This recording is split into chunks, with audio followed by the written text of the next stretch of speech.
So remember, it's a transportation question. So transportation question, you're supposed to always to start by checking for balance. Is our table balanced? We can only say that our table is balanced if supply equals demand. So in this particular case, if you look at our total supply from our factories, it's 200. Our total consumption, our total demand from our warehouses is 200. So the two are the same, and therefore we need to conclude straight away that our problem or table here is balanced. And if it is balanced, then we shall not have any need. We shall not have any need for what here? Introduction of a dummy. No dummy introduction. Now, after that, what do? We'll come and put our transportation structure. In the transportation structure, we shall be having two types of cells. We shall be having the big cell and the small cell. The big cell, of course, will be taking the quantity. The big cell will be taking the quantities, whereas the small cell, we shall be putting what we call the transportation cost per unit. Transportation cost, it's not lost on us that always here we must have sources, of which we have our three factories, factory A, B, and C. And then on this other axis, where are we taking these goods to? We are taking them to our destinations. So our destinations here are warehouse 1, warehouse 2, and warehouse 3. And then we have said that these small cells will be carrying the transportation cost per unit, which have been given on this table here, which have been given on this table. If you look at this table, we have A to warehouse 1, 20, 14, 16. And then we have 30, 24, 18, 30, 24, 18. So we have here 30, 24 versus 18. And then the last row from factory C, what are the transportation costs from factory C? The transportation cost, ladies and gentlemen, from C, what do we have here? 14, 16, 24. So we have here 14, 16 versus what here? 24. Now, ladies and gentlemen, remember that on this particular axis, we normally put the supply there. On this axis, we normally put the supply. On this axis, we normally put the supply vis-a-vis what here? Demand down here.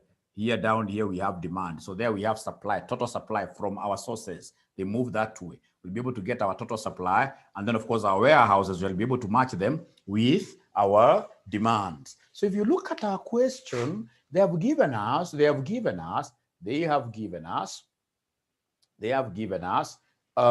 supply, this capacity. So capacity, we have A giving us 90.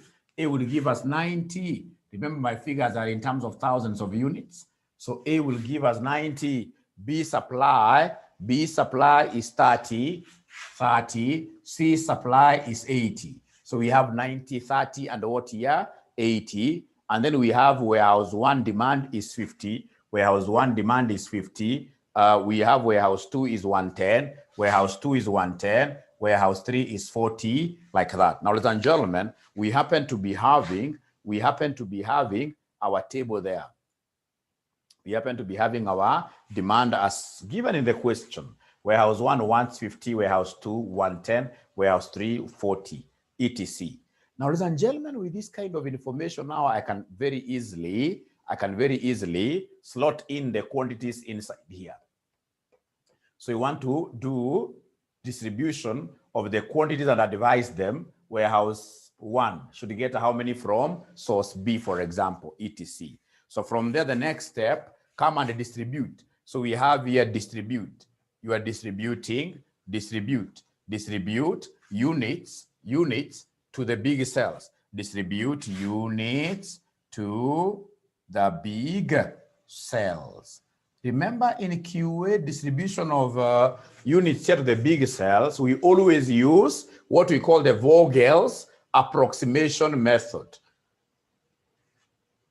So we always use the Vogel's approximation, Vogel's approximation method. So Vogel's approximation method. Vogel's approximation method. Vogel's approximation method. Vogel's approximation method. Now, if you can remember, this model that you are calling the Vogel's or Vogels is a method that makes use of penalties. So whenever we talk of Vogel's approximation method, remember that it is a penalties method. Vogel's approximation method is a penalties method. It is a penalties method. And as such, we shall come here and compute penalties. We shall come here and compute penalties. So come here and compute for us the penalties. So we have here penalties versus penalties for this particular row versus penalties for this particular row. So penalties, we calculate penalties for the sources versus penalties for the destinations. But how do we get these penalties? How do we get the penalties? To get penalties, ladies and gentlemen, we shall go to each row, selecting two very best cells. Each row selecting two very best cells. Two very best cells. Now, ladies and gentlemen, listen. In row number 1, which one is the best cell cost-wise? Remember, these are costs. So cost-wise, we shall always endeavor to minimize cost. And as such, we shall always pick the cheapest cell. If you look at this thing very keenly, the cheapest cell here is this one here with 14 in row 1. In row 1, 14 is the cheapest cell, followed by which one here, somebody? 16. So for us to get a penalty, we always work with the two cells along a row. So these two cells along a row, once you have identified the two best cells along your row, you subtract their transportation cost. Like now here we have 14 minus 16. So 14 minus 16 gives us 2, always penalty. Even if you get a negative, it's not possible for you to be penalized negatively. So you always ignore the negative. What have we said about penalty calculation? You take the best cell minus the second best cell in terms of the transportation cost per unit.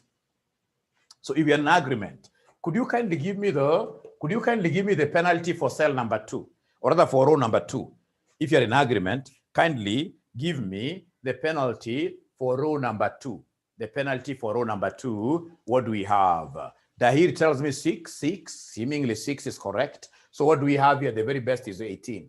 18 minus the second best, 24, which gives me 6. Everybody is able to get these. After that, ladies and gentlemen, what about penalty for row 3? For row 3, penalty for row 3, I'm being told it's 2 because it is 14 minus 16. Please go to the columns and do the same. Go to the columns here, column 1. Give me the penalty for column 1. Give me the penalty for column 1. Give me the penalty for column 1. So penalty for column 1, what do we have? For column 1, we have 14 vis-a-vis what here? 20. 14 vis-a-vis 20. Somebody tells me it is 6. 6. From there, we have column 2, where we have 14 vis-a-vis 16. 14 and 16, what do we have, somebody? 14 and 16. This gives me what penalty, somebody here? 2. Thank you very much. Lastly, column 3. Column 3, what is the penalty? The highest, the very best, is 16, followed by 18, which gives me a penalty of what here? A penalty of 2. Now, ladies and gentlemen, remember that we normally use the penalties that we have ascertained to do allocations. To do allocations, we always allocate units to the row, stroke column,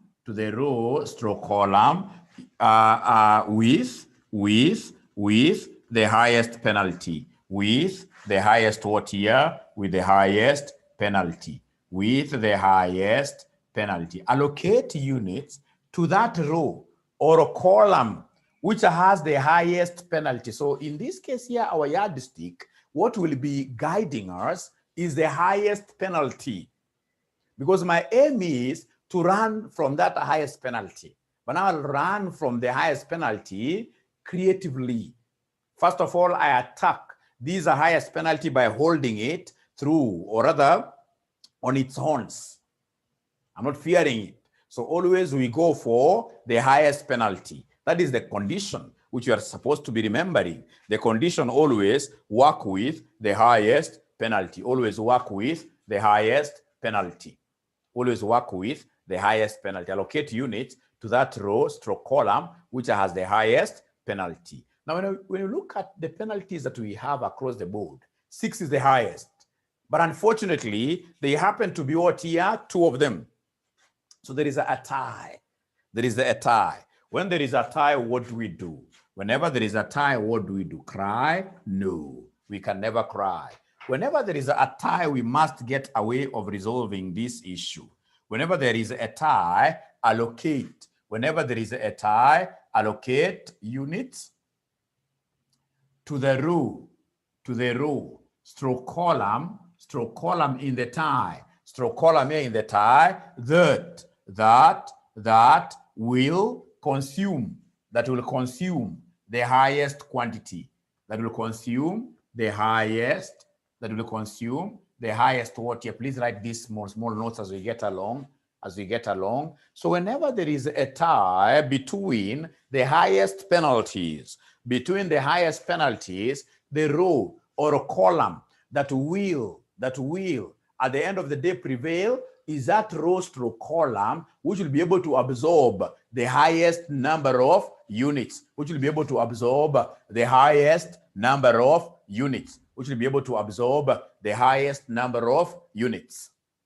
Now, ladies and gentlemen, listen. When you come to this particular row, this has got 6, a penalty of 6. Among the highest, there are 2 of them, 6, 6 here. Now listen, when you come to this particular row, I would want to know this root will accommodate how many units. So I would want to know, where do I do that assignment? Where do I do that allocation? So this is one of the highest penalties. So I'll walk along the route. And remember, walking along the route means you are a cost minimizer. So as you walk along the route between the 3 cells, the cell that I would prefer, the cell that I would want to work with today is the one that has got the least cost, which is this cell. So I would want to work with this cost, lowest cost, and as such, I would want a good student to tell me how many units are we supposed to put here. How many units are we supposed to put here? Let me call this number 1. Let me call it number 1. How many units am I supposed to put there? Number 1. So we are saying, ladies and gentlemen, remember that along this particular row, right, I'll always endeavor to minimize my cost as I walk along it. So on the cell that has got the lowest cost is this cell here with 18, 24, 30. When I compare the 3, it's 18. So I want to know how many units will be consumed by this cell that have nicknamed 1. When you look at this particular cell very well, there is what we call supply versus demand. You always compare the 2 and always the lower prevails. You compare the 2 and always the lower prevails. Compare the 2 and always the lower prevails. So ladies and gentlemen, listen. So here we are comparing between 30 and what here? 40. We are comparing between the supply and the demand, and the lower prevails. And that is why you are seeing that very many students are telling me that this one here that has got a higher penalty of 6, the root can only accommodate 30. Always. You compare the demand versus the supply, and the effective quantity to be placed in a cell will be the lower. Now listen, come to this other column that has got 6. Remember, you're being guided by the highest what here? Penalty. So this one here that has got 6, ladies and gentlemen, will take me to which cell? Pata potea. Will take me to which cell? Cell which has got which cost? Remember, as I'm walking along my column, as I'm walking along my row, I must always be guided by cost minimization. If I'm not a cost minimizer, I'm not even supposed to be an accountant. Cost minimization, yes. So cost minimization, this takes me to 14, because I'm looking at 14, 30, and 20. So if 14 is the lowest cost, could you kindly tell me this cell here, which I'll call cell number 2. How many units should we put there? How many units should we put there? How many units should we put there? How many units should we put there? How many? I can see from Edward 50. Everybody's saying it's 50 because they're bright, because they've been able to compare this row that has got 80 versus this column that has got 50. And they have been able to remember the fact that we always work with the lower. We always work with the lower. So between 50 and 80, the lower. So listen and listen to me. Cell number 2 can only take what here? 50. Remember their roots. This is root number 1, root number 2. Now remember, in terms of walking along the row and along the column, we'll always endeavor to minimize what here? Cost. But now, between the two roots, listen, between the two roots, we've said whenever there is a tie, ladies and gentlemen, we can only compare the roots in the tie and always quantity-wise. The one that is able to take the highest quantity is the one that will prevail. So in that regard, the one that has got the highest quantity between the two roots is 50. So between the two, I'll come and put 50 here. The one that accommodates the highest number of units here is the one that prevails. So we put 50 there first. Now listen here. When I put any figures inside these cells, we must always meet some total. What am I saying? That whenever we put any entry inside here, we must always meet some total. So we must really analyze to see which total has been met. Like now here, we have met this total of 50 here, meaning that in the future, there is no way these two cells here will ever accommodate any unit, not even one unit. Because if you try putting one unit here, ladies and gentlemen, automatically will surpass these 50.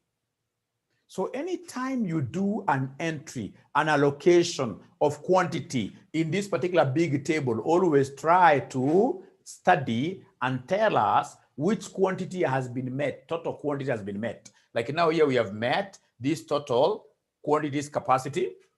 And once we have done that, if there are any cells along here which are empty, we are supposed to block them. We are supposed to block them like that. Now, ladies and gentlemen, listen. This particular column, we shall never make reference to it in the future because it is fully filled up. So if it is fully filled up, what you're supposed to do is to go through it and cancel its penalty.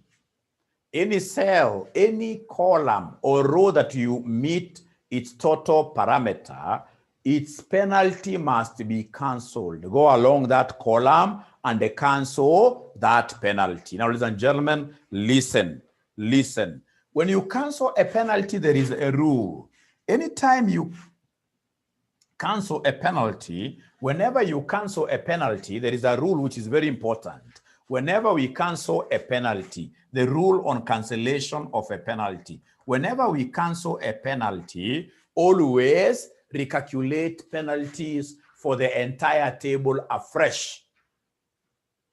I'm repeating again, that whenever you cancel a penalty, recalculate penalties for the entire table afresh. So anytime you cancel a penalty, remember to recalculate. Remember to recalculate penalties afresh. Remember to recalculate penalties afresh. So I'm being reminded that it's prayer time. So prayer for how many minutes, Katra?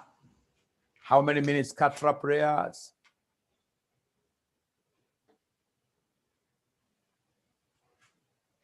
Katra nataka dakika ngapi? Dakika 10. So ni mbio jameni, ni mbio jameni. Wala ambao muendi kuomba, it's important that we all of us get to pray. Very important, yes. It's 6:27. We come back at 6:37 and then it continues to the end.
So ladies and gentlemen, here we are, we continue.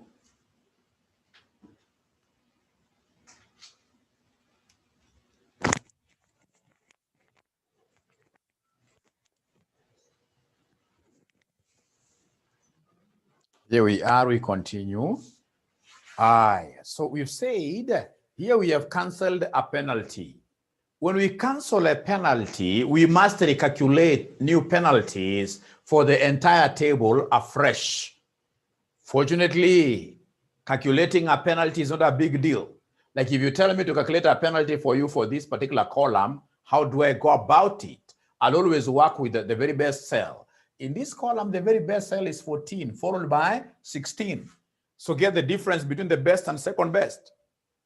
So 14 minus 16, that gives me 2. Remember, we said we assume that all penalties are positive. Disregard any negative. So here we have 2. How about this? Here now, listen here. Remember, you never did any allocation. You never did any allocation there. No allocation was done there. So still this cell is available. So the very best cell here, ladies and gentlemen, along this column is 16. 16 followed by 18. So the difference, this minus this, gives me 2. And there is no good reason for me to cancel these 2 to write another 2. No. So in this case here, we have the 2 still remaining there, 2 like that. Now come to this other angle here, the row. The row, remember that anytime they want us to compute a penalty, we only work with eligible cells, eligibility test. If you look at here now, we have 3 cells, right? But you see this cell is blocked. It's not eligible for taking up units in the future. So you can't use it to calculate a penalty. So therefore, the only 2 cells we shall use to compute our penalty are these one here being the best, followed by this. So 14 minus 16, that still gives me 2. Here we have the very best, which is 18. 18 minus 24. Somebody give me this. 18 minus 24, that gives me still what here? 6. And then now we have here 16. Please remember this cell is already filled. It's not a nice cell for us to use to compute a penalty. So now we have 16 vis-a-vis what here? 24. So 16 minus 24 gives me what figure? Somebody here. 16 minus 24. Somebody give me that figure. What is 16 minus 24? I'm being told it's 8. So here, come and just knock this off once, and then you write 8 by the side. You write 8 by the side. Ladies and gentlemen, I happen to be having a fresh pool of penalties. I have new penalties. So I'll always endeavor to work with the highest penalty. So in this particular case, among us the 4, are they 4 or 6? We have 1, 2, 3, 4, 5. Among us the 5 penalties that you have, which one is the highest? Which one is the highest among the 5 penalties here that we have? Which one is the highest? Which one is the highest? Somebody tells me it's 8. Fine.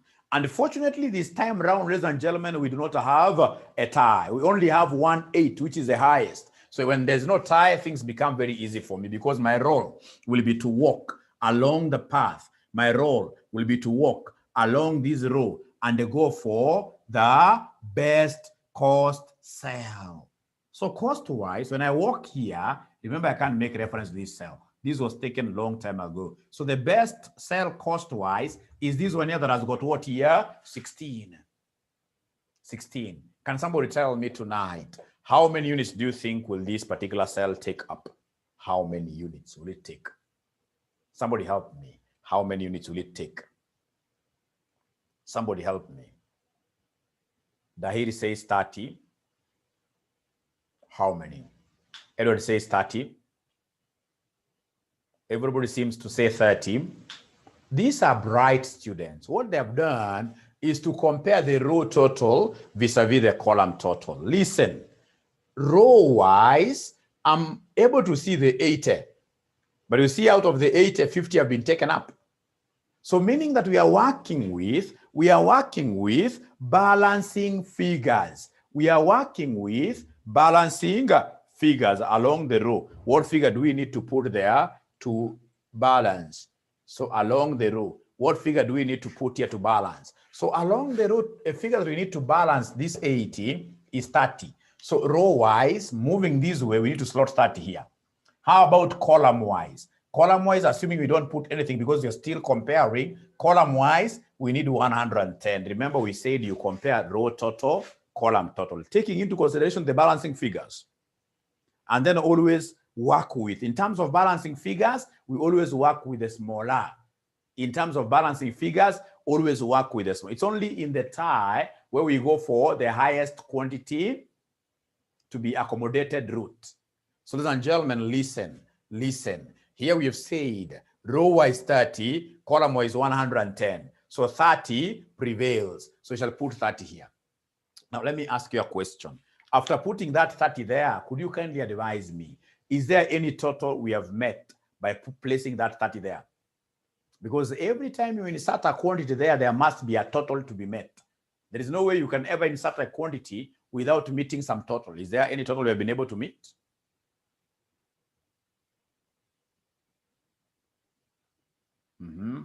Is there any total we have been able to meet? Oh, yes. By putting this 30, we were able to meet this total of what here? 80. Row CS has been met. So whenever you meet a total of a particular row or a column, like now here we have met a total of 80, this total of 80, it means that any empty cell along that row whose total we have met has to be blocked. Any empty cell along the row whose total we have met here has to be blocked as a sign that it shall never accept units in the future.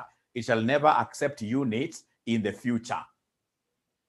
Meaning, ladies and gentlemen, that this particular row is fully exhausted. And if it is fully exhausted, what do? We'll come and cancel it. You cancel. If it's fully exhausted, you cancel. If it's fully exhausted, you cancel. Remember the rule of cancellation of penalties. Cancel a penalty, recalculate penalties for the entire table afresh. Ladies and gentlemen, I've been able to cancel this. Let's calculate afresh. Remember, this was a long time ago canceled. So column number 2, who can give me the new penalty for column number 2? Please give me the new penalty for column number 2. For column number 2, who is able to give me this new penalty for column number 2? Remember, when you're getting a penalty, you will basically come and take the best cell is 14, followed by what here, somebody? 24. So 14 and 24, if you subtract, what are we getting here, somebody? We are getting 10.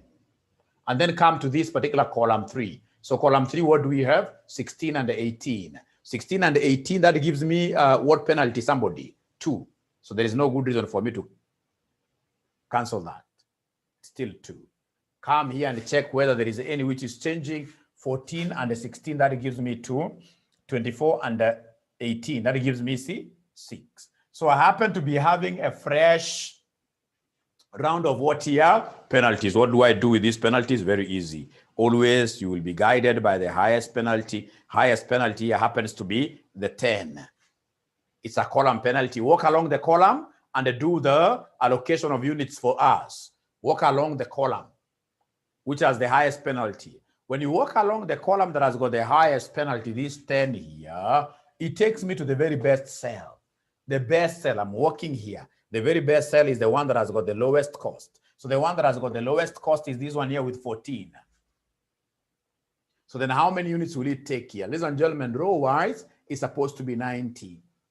Row-wise is supposed to be 90. How about column-wise, this cell? Column-wise, I would have comfortably placed 110. But you see, there is a 30. So there is a concept of balancing. What do I need to put here to balance this total? It will be 110 minus 30. 110 minus 30, that gives me what here? Somebody 80. That gives me 80, thank you. So then I'm comparing between placing here 90 and 80. Remember, in terms of balancing figures, the lower balancing figure is always the lower that prevails. Quantity-wise, balancing figure, it is always the lower that prevails. And as such, we shall come and place what there? 80. We shall come and place 80 there. Once I place 80 there, I must use the totality rule.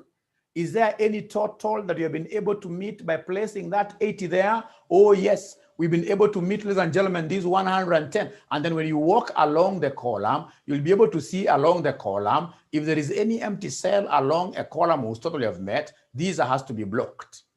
And if it has been blocked, it means that this full column here has been exhausted. We shall never make reference to it in the future. And really to be able to demonstrate that, we need to cancel the penalty. And remember that once you cancel a penalty, once you cancel a penalty, you cease, or rather you have to calculate new penalties afresh. When you cancel a penalty, you have to recalculate new penalties afresh. So come here, we have 16 and 18. 16 and 18, that gives me what here? 2. That gives me 2. Now, ladies and gentlemen, here there is a problem now. What is the problem? That for us to be able to compute a penalty, we need how many empty cells? 2. 2. When you look at this, we don't have a partner for these. Row number 1. Row number 1, you need 2 cells. The 2 which are here are already taken up. So here we have hit a plateau. We have hit the dead end of calculating penalties. Whenever you reach a situation where you have a row or a column with a single empty cell, one empty cell, and you need 2 to be able to compute penalties, then you stop the exercise of computing penalties there and then. So when you stop like that, ladies and gentlemen, it means that now we have hit that particular level where we only take balancing figures.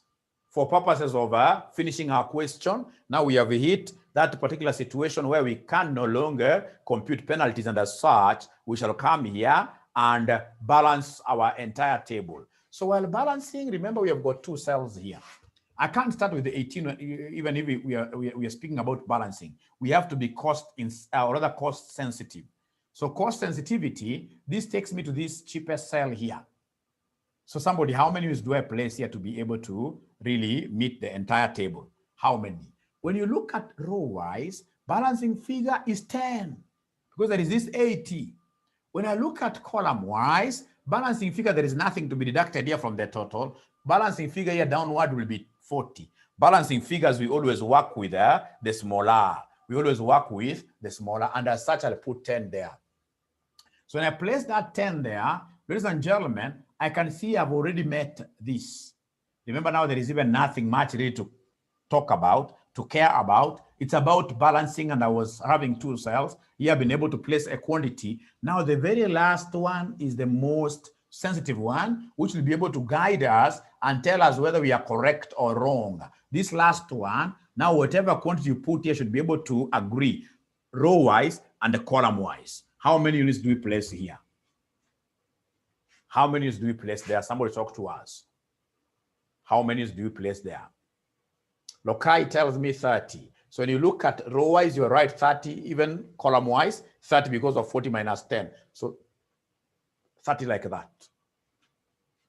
So ladies and gentlemen, we've been able to finish allocation of units to our transportation table cells. And now once you do that, you need to straight away rise up, go to another different step, the step of checking for degeneracy. So come here and check for degeneracy. Come here and check for degeneracy. So mention there, check for degeneracy. Check for degeneracy. Now, ladies and gentlemen, listen and listen to me very well. If you want me to check for degeneracy, there are 2 things that I'll always remember. 2 things that I will always remember while checking for degeneracy. Number 1, I have to count all the filled cells. Then I'll be able to explain to you what degeneracy means. So you count the number of filled cells.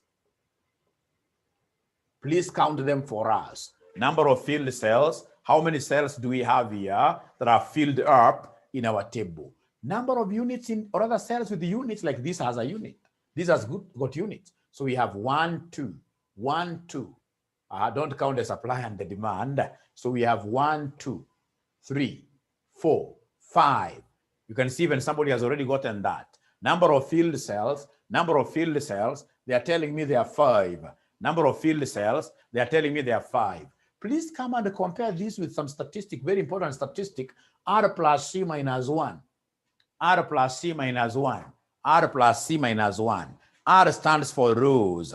Rows plus columns minus 1. Rows plus columns minus 1. So rows, how many do we have? Rows means sources. 1, 2, 3. Don't count the demand. Rows means, ladies and gentlemen, rows we have 3. Columns, you have got how many? 1, 2, 3. Columns are 3. So 3 plus 3 minus 1, as somebody there, Edward is telling me, is 5. 5. So ladies and gentlemen, listen.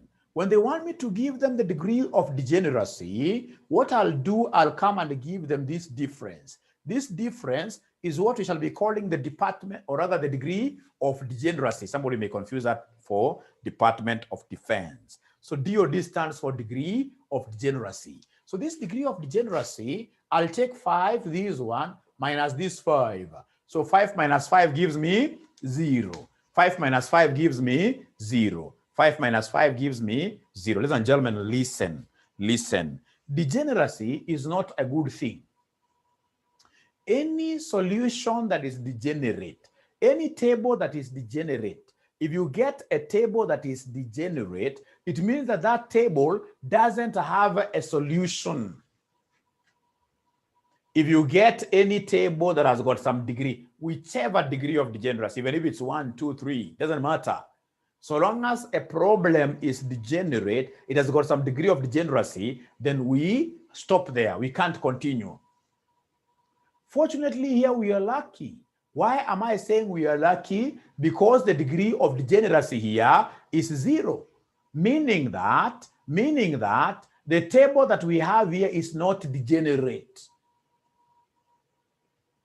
So you mentioned there, because of this 0, because DOD is 0, this is very okay for us. Very okay for us. Why? Because simply our table is not degenerate. So degeneracy means without a solution. I'm repeating again, degeneracy means no solution. Now, ladies and gentlemen, we are at home. Now that we have realized that we have a solution for our thing, we shall go to the last step. The last step is the one of computing shadow prices. The last step, come and compute shadow prices for us. Last step, come and compute shadow prices for us. Remember, shadow prices use stepping stone method. Use stepping stone method. Use stepping stone method, which is SSM. Use stepping stone method, which is SSM. And if you recall, this stepping stone method, which is our SSM, is also known as the method of loops, also known as the loops method. The loops method. It's also known as the loops The loops method. It's also known as the loops method. It's also known as the loops method. It's also known as the loops method. So you're going to be drawing loops. But remember, as we move around our loops, loops can only bend in a cell with units. Tell us there, note and B, that loops can only bend. Loops can only bend in a cell with units. Units are the ones we are calling what here? Stones. Loops can only bend in a cell with units. Loops can only bend in a cell with units. Loops can only bend in a cell with units. Great. Once I've got these ideas, ladies and gentlemen, then I should be able, I hope they're okay, they've written up to there. I hope they've been able to write up to there. And if that is the case, then I should be able to rub. Great. So I'm learning something great here that, ladies and gentlemen, my loop here can only bend in a cell with units. So what we're going to do is to come and have a list of all the empty cells. We normally compute shadow prices for empty cells. We normally compute shadow prices for empty cells. So we normally compute shadow prices for empty cells. So please give us a list. Give us a list of all the empty cells that you have. Give us a list of all the empty cells that you have. Empty cells. Is there anybody who is able to see who can define empty cells for us here? Like the first one is an empty cell. So we have here AW1 or FA, whichever, AW1. From there, I can see the other one, which is empty, is BW2, W1, I mean, BW1. I'm just trying to give you a list of all those cells that are empty. So BW1, also this one here, BW2, and then lastly, we have here CW3. Lastly, we have C, can even write it here, CW3. Thank you. Now, ladies and gentlemen, I would want to see whether there is any student who will be able to remember how we were making these loops. How we were making these loops. How are we making these loops? Great. So like if you tell me to start from here, from this AW1, the first empty cell, remember I can only go horizontal and what here, vertical. There is nothing like using diagonal lines. So horizontally, if you tell me to go horizontally, of course I can't come this way. If I come this way, I'll disappear just like the Malaysian plane, which was never found at all. Disappears completely. So when you tell me to move horizontally, I can only go all the way up to where I'm seeing 80. I can only go all the way up to where I'm seeing 80. So this is a cell with stones, a cell with units. So if it has got units, then I can stop there, step on it, and bend, just like a soldier. You can only, in this case here, place your leg firmly on a strong ground. Like now, these are ground with stone. And then now, ladies and gentlemen, given that I've gotten a stone here, I can consider bending. Of course, bending now, it means I use a vertical line. I can't go up. It means I go down. And if I go down, ladies and gentlemen, there is no way I can stop on this empty cell, because you can never make a bend on an empty cell. Bending only happens in a cell with stones. So from here, ladies and gentlemen, what I expect you to do is to go down like this. Hit there where we have 30. So you're skipping this. Where am I skipping it? Because it doesn't have stones. So here I can see stones. Now I'm obliged to do what? To bend. But of course I can't bend horizontally. I can't go there. If I go this side, I will only go to my, or I'll only disappear completely because I'm not allowed to bend in the supply. So here if it's bending, I can only bend towards a stone, towards this 50. And once I bend towards this 50, now nimeona mwanya ya kurudi straight away to the beginning. Nimeona mwanya ya kurudi straight away to the beginning up there. So now I've completed my loop. I've been able to get back to where I started from. So remember, the first cell here in the corner has to be a plus. These are cells, they keep on alternating minus. Where you are seeing a corner, there are 4. So plus, minus, plus. Here we have a minus like that. So ladies and gentlemen, listen. What I will do for me to be able to get my shadow price for this AW1, I'll start right out with my first sign. So what I do is to take the sign itself with the transportation cost. So I'll say plus 20. The next cell I can see is minus 14. Plus, the next cell I'm able to see that has got a sign is this. So plus 16. Minus here 14. Kwisha maneno, nipatie answer jameni.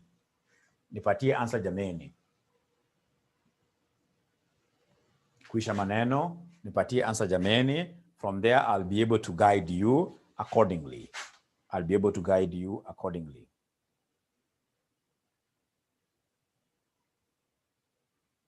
So Nancy anasema kwamba ni 8. Now, I would want to give you some little trouble. I know you haven't followed at all.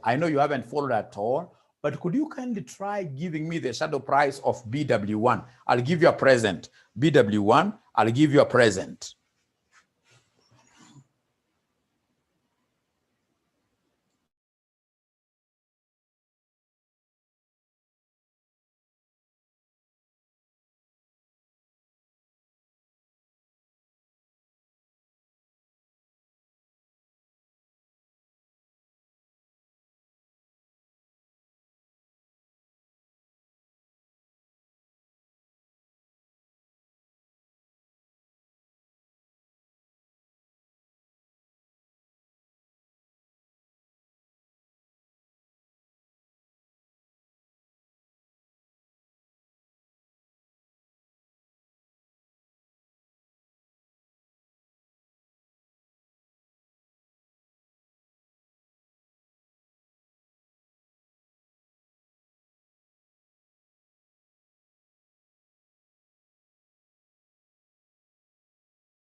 So I'm waiting to see whether there is any student who has really picked this concept by giving us the shadow price of BW1. Just try.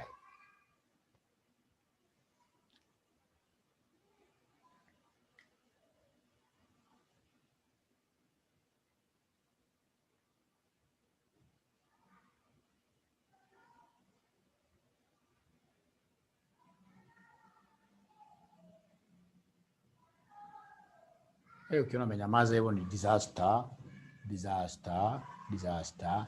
Tricky but 34. Melissa tells me 14. Christine Kariuki, I like the democracy. This is the kind of democracy we like. Unakuwa na wengine ambao ni dynasty, wengine ni mahasla. Na tunaishi vizuri wote pamoja. Wanasema figures tofauti. But I'm yet to get answers from the other students. I mean, what have you gotten? What have you gotten?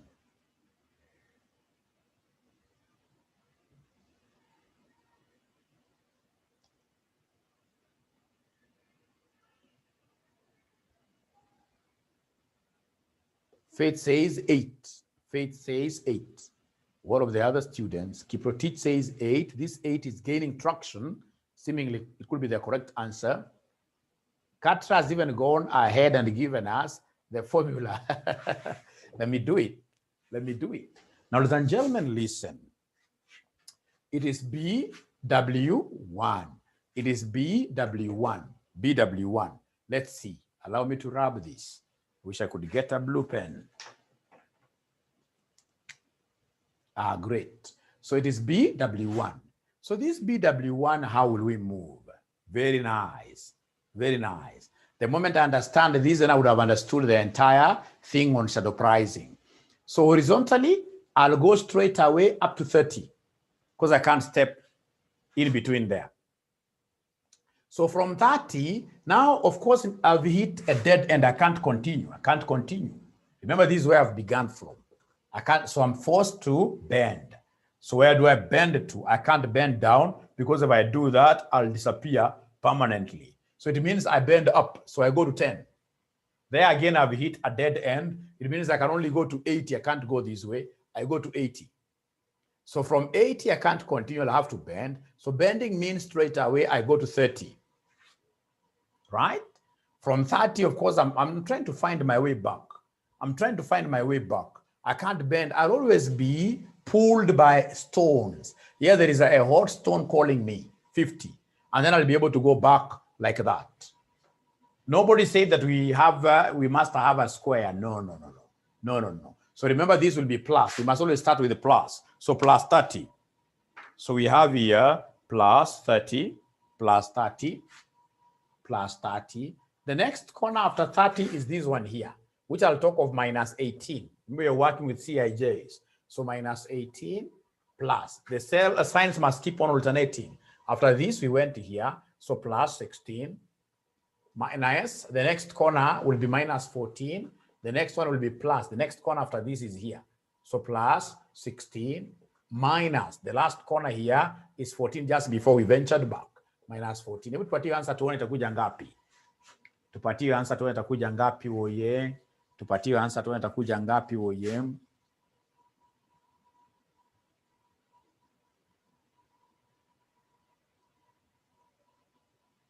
Katra says 16. So remember, as we get shadow prices, we are only working with corners. Corners that helped us bend. So what figures do we have here? Somebody is saying 816. I doubt that. 16. I want to believe I wanted to say 16 years. So this is 16. So could you kindly now get for me this and this one, bila wasiwasi. Get for me those two, bila wasiwasi. Get for me those two, bila wasiwasi.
BW2. Shadow price of BW2. I've only seen 2 students who have responded. For instance, I haven't heard from Benjamin Munyoki. Liz Wandi, I've not heard from you. Muhammad. Edward 8. Timothy Karuti, I've not heard from you. Husna.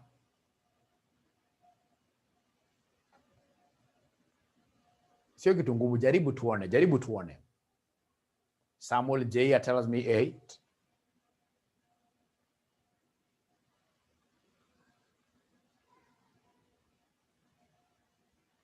So what do we have here for BW2? BW2, ladies and gentlemen, for BW2, we have BW2. Here, for BW2, this is quite an easy one, because for BW2, I'm surrounded with stones. The stones which will be pulling me towards them are quite close by, because from here, I'll come to this cell. From here, I'll go there. I'll be pulled by this 80, and then I come back. So we start with the plus here. So it'll be plus the CIJ, so plus 24. The next cell where the bend here is this one here, which is now minus, because the signs must keep on alternating. So minus 18, plus 16, minus 14. And I'm having so many students who are giving me the answer to be what here? To be 8. So many of them are telling me that the answer is 8. How about CW3? CW3. So could you kindly help me? CW3, the last one. CW3, the last one. What do we have there? Edward already has gotten an answer, 6.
So for CW3, ladies and gentlemen, I can see that here is saying there is floating. This is a very simple thing, the simplest of them all. Very simple thing. Let me rub this.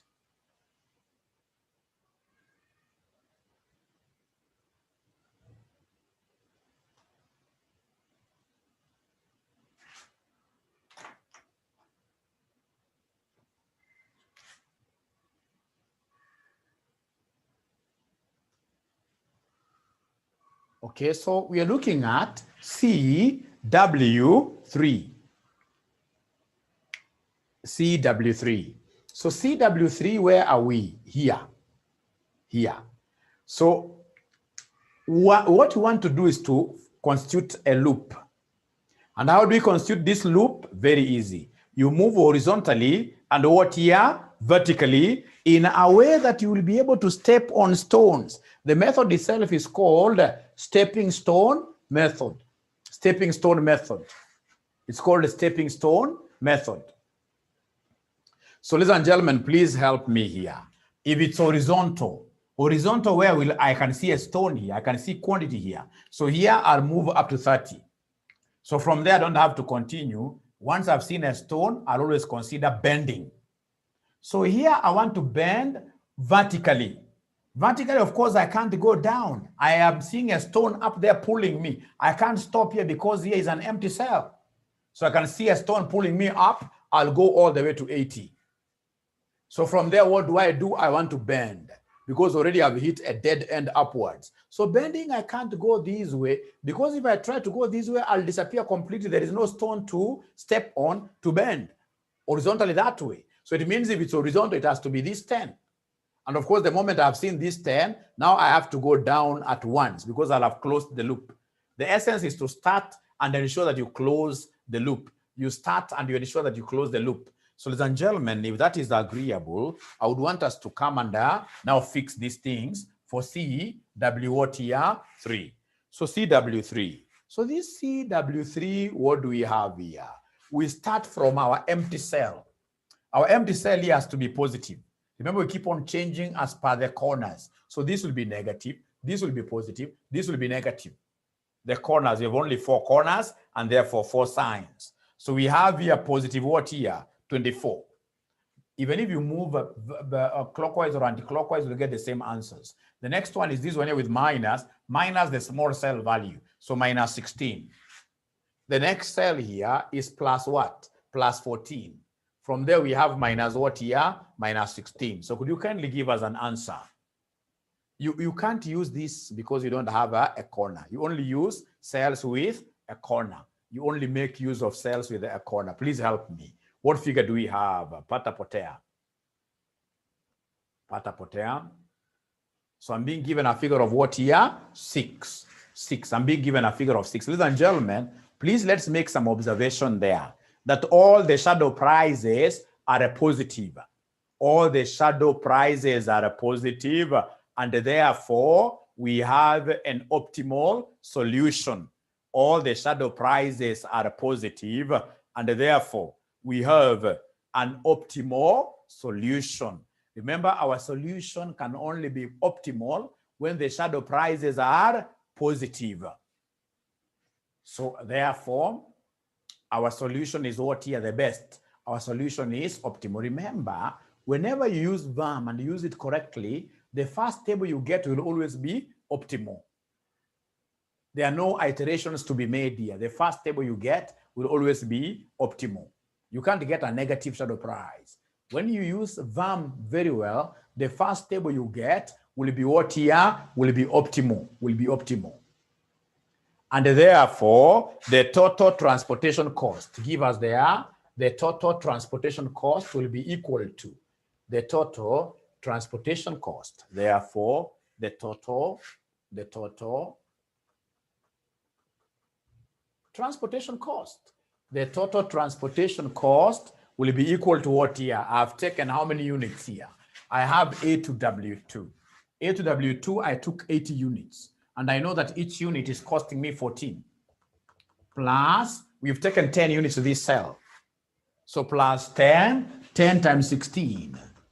Plus Just try to get all the quantities. We have 30 times 18. 30 times the cost per unit, which is 18, plus 50 times 14, plus 30 plus 30 times 16. Come and give us a figure. Give us a figure. Give us a figure. So Edward gives us a figure of 3,000. Edward gives us a figure of what here? 3,000. So ladies and gentlemen, I think the very best thing that I need to do, fortunately today I've been able to record this particular class. Instead of repeating these things half and half like that, I should share with you the video. I share with you the video, you have a look at it, and then we compare notes later.